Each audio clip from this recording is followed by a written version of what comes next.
वो यार इसको सही करके जाओ। ये लॉक इसको खोल के आप देख लीजिए ना। खोल के मैं चेक करती हूँ।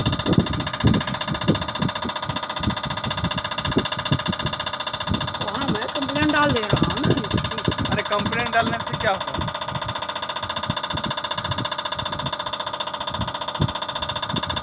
कैसे होगा ये सही? देखता हूँ यदि हो लेकिन एक बार फिर से ट्राई करता हूँ, ऐसा नहीं है। बोला कंप्लेंट डाल देगा, कंप्लेंट डालने से कुछ होता होने वाला है?